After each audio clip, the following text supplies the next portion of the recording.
On this day in 1977, Frank Munro made his debut for Celtic. After starting his senior career at Dundee United, Frank Munro played against Celtic for Aberdeen as a 19-year-old in the 1967 Scottish Cup final.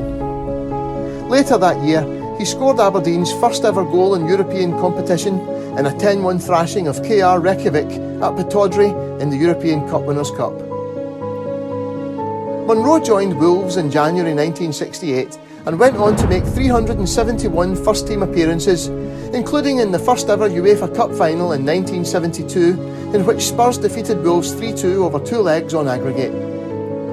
Between 1971 and 1975, he was capped 9 times for Scotland, although he was only on the winning side once. A long-time admirer of Munro, Jock Stein approached Wolves about taking their club captain as a replacement for the injured Pat Stanton in 1977, and he signed initially on a month's loan, just 11 days before his 30th birthday on the 14th of October.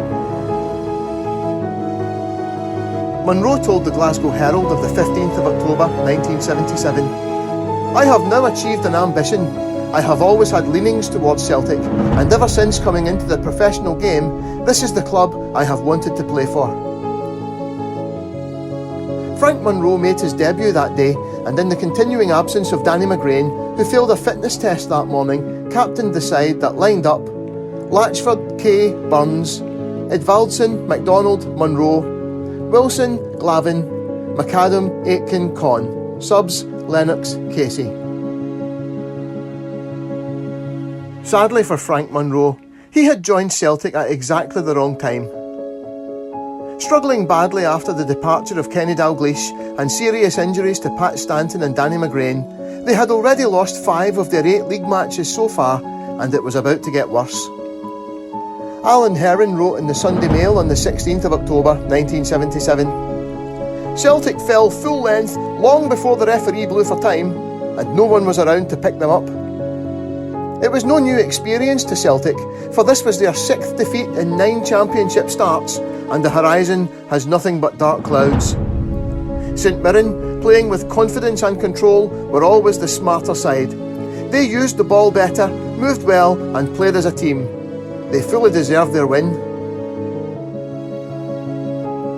The first goal, on 59 minutes, was a disaster for Frank Munro, who was given a bit of a runaround by a young Frank McGarvey.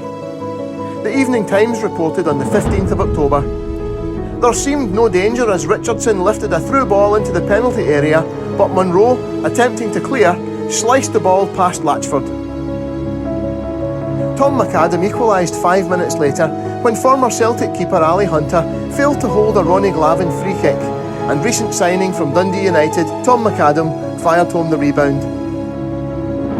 Celtic scarcely deserved to be level, and they went quickly behind again on 68 minutes, another future Celt, Billy Stark, inflicting the damage.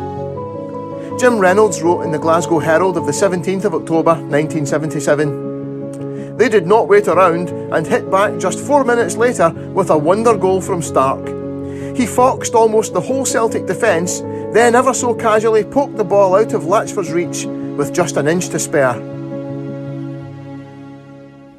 After that poor start, Frank Munro did enough to convince Jock Stein to make the move permanent in a £20,000 deal in December 1977. But although he was by no means to blame for it, it was a disastrous season. Celtic finishing in 5th place in the league, eventually losing 15 of their 36 games and exiting the Scottish Cup in the 4th round to 1st Division Kilmarnock after a replay. Munro did play in Celtic's 13th consecutive League Cup final in March 1978, but it was lost narrowly by 2-1 to Rangers after extra time. He was released in April 1978 and joined Australian club South Melbourne Hellas. Frank Munro might have made a very good Celtic player 3 or 4 years before, but in his spell at Celtic, he was the right man at the wrong time.